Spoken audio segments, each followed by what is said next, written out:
ke miedogo egbea enyo be mieta sideshime mi asema openya ela bela mawo fetuko yemienye tamara ko mi ado to de siade na bu efe susu efe ji efe do na wase egbe penyala mi abelo eklecho mo se fe agbane evelia tawi adre choku pipanto vase de adrelia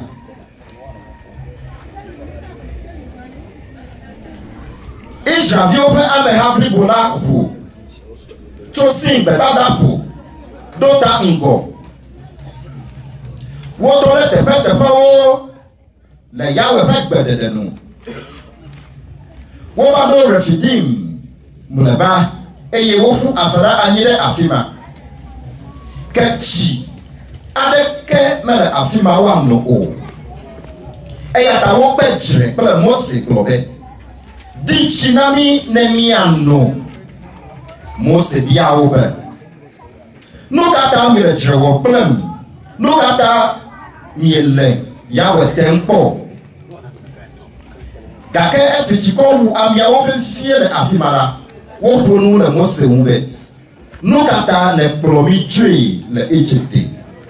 de ne be chikona wumi miauto plemi afiwo ba plemi apel nawo ne mi akua ale Mose domina yawe be no kata ale Mose domina yawe be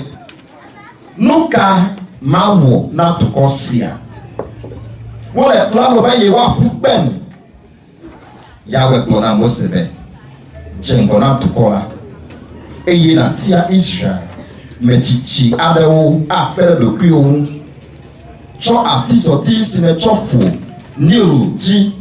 lade asiyi boda ma chitrere nkume le hore pera ji fobera ekema chi ado chome be tukola nando Mose wonema le Israel mechichi nkume jirawo Mose cho na nko tepe mabe Massa ple Meriba elabe Israel wo jire eye wote Yahweh po le afima biabe de Yahweh le miantome lo alo meli o amen. Me kranu ka krona be wanonya be trepa susume afi na mi atru eme eye ona me ya be mi ape asabe to me yenye echinye abe amo echinye abe ke ebea nyama ponto eya ko mu ana be na ya do to se le te pasiala nya be echinye abe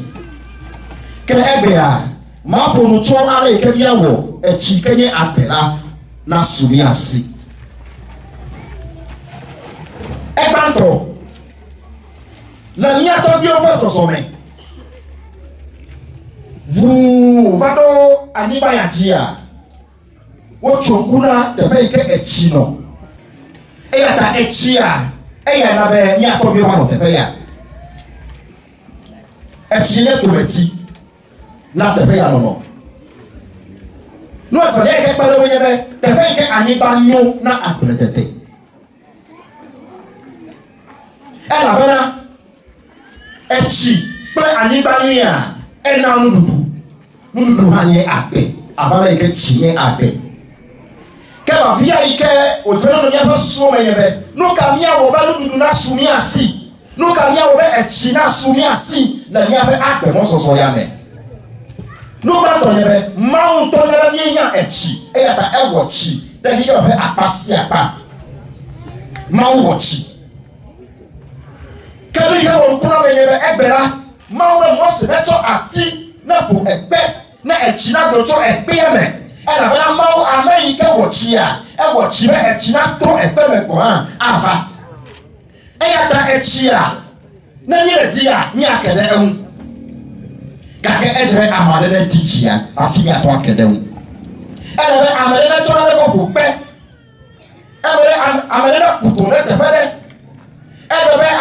no pai be te pede afi che na va ta ma wo ya e wo che kogo mi anabetora ni aba wo pali afi e che na so me se si wa po ano ne ape na so si pambelora e chi ne agbenya tebe ga ke e chi nwi ne agbenwi eye anestewe ke na abegora e pe ya no agbenwi eye ta nwi e chi nwi me e chi ese ko di mi lo America yi anabe e chi nwi na sumi asi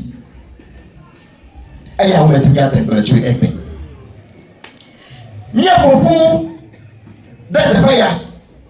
eye no ike metimi ya cho no ekle menyebe ma wo train na mo sebe na yo Israel viope amechichiwo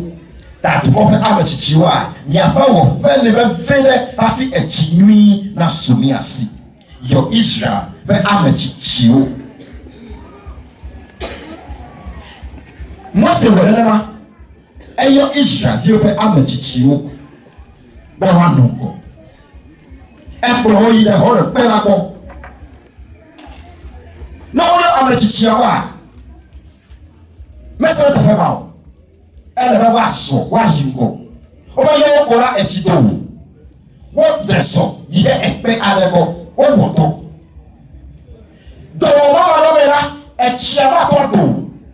e ya ta du ko echichiwo nya wora me aso le pufuru ko mi aso